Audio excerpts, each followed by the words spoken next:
Okay, hey y'all. So I'm making a garden, planting a garden right now, and I was listening to some YouTube videos, and one came up that it's the same question I've heard from almost every single non-believer or whatever.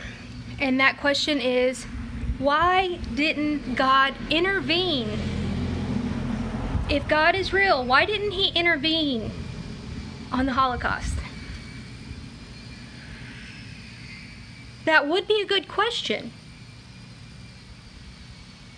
if you knew the history, if you knew what really went down. And I don't want anybody questioning the validity of this. I want this to be based on, I don't want numbers thrown out. The numbers, just let's not do that, okay? But let me tell you, God did intervene. He absolutely did. Why isn't it talked about? Well, I guess there's many reasons why it's not talked about. It's mainly because maybe the military didn't want to give away their secrets on how they do intelligence gathering. I could say it like that. Or or maybe it could be more nefarious, as in they didn't want anybody to know because they don't want you to believe. But no matter what, I'm going to explain how he intervened, but I want to okay, before I talk about how God intervened with the Holocaust, we need to set some groundwork. So let's talk about the book of Esther. The book of Esther took place in Persia, and it was after the Jews were exiled, and Mordecai and some other people were all exiled, and Esther's dad died, and so Mordecai took her in. So it was his niece. Okay? And so how things work, well, let me get to that. So the queen at the time did some crazy stuff that the people didn't like, so the king told her to get out of there, and he wanted a new queen. So what they do is, well, what they did then, they had about 20 virgins come in and live at the compound, I don't know, at the palace, maybe at a home, okay? And then they're all getting ready. It's essentially like Bachelorette. Like, honestly, that's kind of what it's like. Or The Bachelor, if you've ever seen that, it's kind of what it's like. So we've got all these women, and the entire time they're, you know, doing all these beauty treatments and all of these things to try to be chosen as the queen, as the new queen. Well, Esther was chosen as the new queen. Everybody loved her. The king just was infatuated with her. He didn't know she was Jewish because Mordecai told her not to tell anyone that they're Jewish, you know, so they wouldn't be killed or whatever the case may be. But he chose her. She became queen. See, a lot of people think that Mordecai was the one that saved the Jews in this situation, in this book, when that's not exactly true. I mean, yes, but if it wasn't for Esther, it would have never happened. Okay? So Haman, one of the king's men, was getting annoyed with Mordecai always showing up at the castle and different things, whatever. And so he ordered that all the Jews in the area to be killed. And Mordecai's like, oh crap, what are we gonna do? But yet they still didn't know that Esther was a Jew. And so what Esther did was she fasted for 3 days, prayed and fasted, prayed and fasted. And then on the third day, she went to the king, and to not be too descriptive, she used her sexual appeal to tell the king that,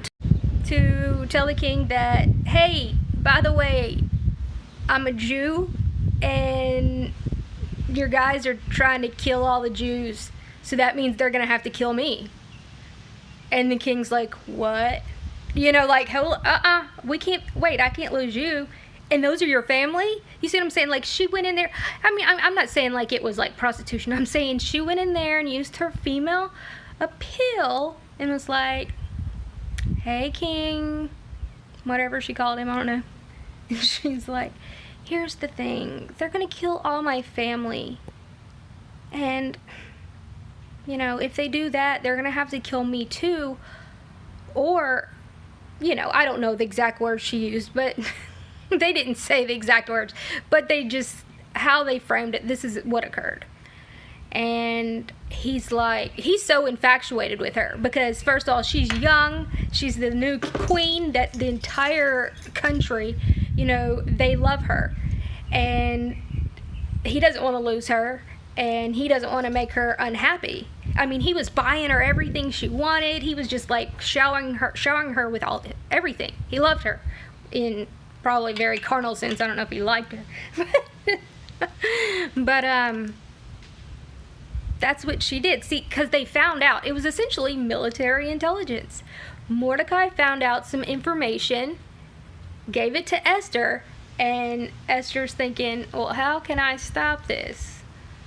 All right, I'm going to pray, and I'm going to just go in and do this. Because even though she's the wife, she's his wife, you can't just go in and tell the king what to do. And from what I gather, she went in there while the king had other people around, to where he couldn't just say, oh no. You know, she planned this out very well, just like somebody in military operations. So she essentially saved all the Jews in that country without ever having to fight a war. I won't say all of them, because some of them were killed right after Haman ordered for them to be killed. Some of them were killed, and that was one thing that she also said. She said they're already killing some of them, and those are my family, this and that.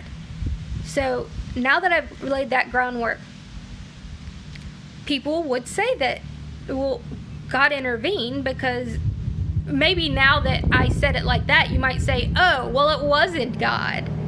You know, it was Esther and Mordecai. That's how God works. And that's what people don't understand about the faith aspect of it. People, especially these days, you know, we have TV and we have so many things that it's like, well, I want to see it. I want to see it happen. I want it to be on live television. Otherwise, I don't believe it. And that's even what that guy said in the debate. He was like, I mean, they had telegrams at the time. Wouldn't this have been a perfect time for God to send down some of his angels and intervene? But then it wouldn't be faith. It would be you believing because you got your sign. And I'm not saying he doesn't give signs. I can attest that he absolutely does. So now let's get on to how the Holocaust, what occurred with the Holocaust, and how he absolutely had a hand in what occurred. So some of the military intelligence people, many of them, most people at the time were Christian or Jewish or whatever, but mainly Christians. And, you know, they did a lot of praying and speaking with the Holy Spirit. I know people say the Holy Spirit doesn't talk anymore. That's great. You don't hear from it. Yeah, you do. And I can prove it, and I'm going to prove it in a different video. But the thing is, what they were told to do was to go in exactly on the beaches of Normandy. Because even now, when historians talk about this, and even military intelligence or military strategists talk about this, they're like, that was the worst place to, like, what were they thinking? What were they thinking? And I think a lot, actually at the time, some of the generals were even saying that. They were like, this is the worst idea ever. Like, no, we need to go in this way, we need to go in this way. And they're like, no, we're going in this way. And you know that there's a place right over there. And I'm not going to explain everything, but I'll just tell you, there's a place over in that area of France that the roots of the plants never rot. There's something in the soil that make everything grow just like it almost is just supernatural. There have been scientists, especially from beauty companies and things like that, that have tested this soil to try to figure out what's going on in that soil. Why is it producing like this? Because, you know, the beauty industry, they want to know, like, why is it's kind of like a fountain of youth. And the scientists can't explain it. They cannot explain it. And when I go through the lost tribes of Israel, which I know I've been saying I'm going to do it, I'm working on it, y'all. I think this is going to give a little bit more insight into it. But let me just say that God did play a hand in D-Day, which freed the people from the concentration camps. I'm not going to debate numbers or what ifs. That's just a useless thing. And most of us know that it's been concealed, but it wasn't just Jews there. There were many Christians. There were many Christians there that were hiding Jews to save them. That doesn't get talked about a lot. And they ended up dying because of it. And not that we need any type of props. Just, some people like to be perpetual victims all their lives. And whatever. But if he wouldn't have intervened, they could have all died. See, people look at how terrible it was. Well, let's look at the Armenian genocide. Or what was the other one? That's terrible, I don't even remember it. Many more people died. Nobody ever talks about it. The Christian genocide in, what was it, the Soviet? And it wasn't long before, I mean, it was a few years before that. And then we have the Armenian genocide, that the Young Turks, that's the ones that committed the Armenian genocide. You know, the YouTube channel. Well, not him, but his ancestors. The people that committed just imagine this. If somebody had a channel called the Nazis, you know, like seriously, that's what the Young Turks means. That's what they did. They committed the Armenian genocide. Oh, it's just silly. But just in summary, just because you don't see angels flying around or God on some throne, like, or a big hand, like elevating people, that's not how God works. God works through his people. Sometimes he even works through people that aren't believers, like Cyrus. Cyrus was a pagan, but you know, Jews now consider him like the ultimate whatever because of the things that he does. And so, yes, God does use people for his glory and to save his people. And yes, military intelligence. This is something that's huge that I left out. You know, people are like, why is it so terrible these days? Remember just even a few decades ago how it wasn't terrible like this anymore. Well, when they took God out of everything, That's when everything went to crap. We can set the date to the time that they pulled the Bibles out of the education system. Since 1963, there's been an astonishing increase in divorce rates, breakup of family units, acceptance of homosexuality, teenage pregnancy, murder of inconvenient babies, an increase in crime rates. What happened in 1963? We outlawed the Bibles from our schools.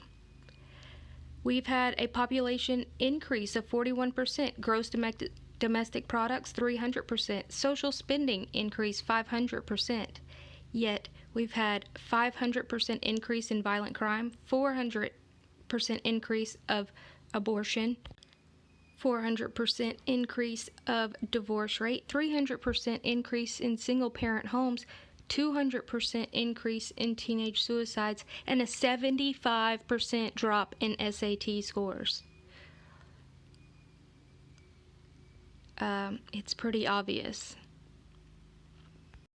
But let me talk about the day before D-Day. The day before D-Day, they shut down schools, they shut down factories. Most places were completely closed. Why? So everybody could stay home or go to church and pray. And the president asked for that. And he's even said that. He said that it was divine, that we did lose a lot of soldiers that day, but it was nothing like what it could have been. And there was horrible weather that ended up occurring, and they were like, oh crap, the pilots that were dropping the paratroopers were not the best pilots. I mean, everything that could have gone wrong kind of was going wrong. But yet we essentially won. Yeah, some history is not accurate. But there's also people with, like nefarious reasons for wanting you to believe that things are different. Not like what they were. Just kind of like the flat earthers that want to go around saying that it's biblical that the earth is flat. No, it's not. It's Quran. Yep, the Quran absolutely says the earth is flat in plain language. Flat, flat, flat. It also says that there's 7 earths.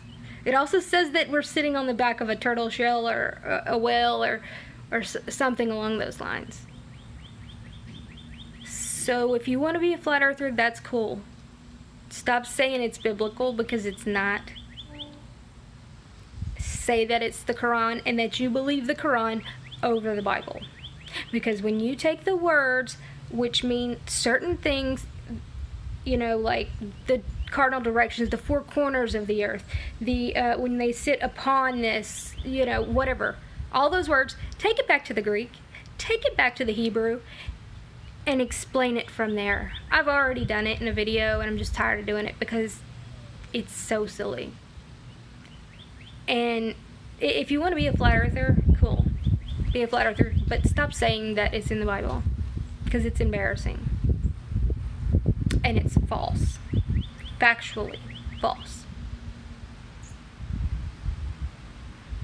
And so whenever people try to say that we can't trust anything from anything, well, then you're essentially saying that everybody that God used for amazing things, which he did. Anyway, I guess to just wrap it up, not everything is for us to know unless you are ready to understand it in a different way. And it's hard to understand. But God's not going to send angels. I mean, you might see some, like, whatever, but he's not. But the stories you heard in the Bible worked essentially the same way that I'm speaking of.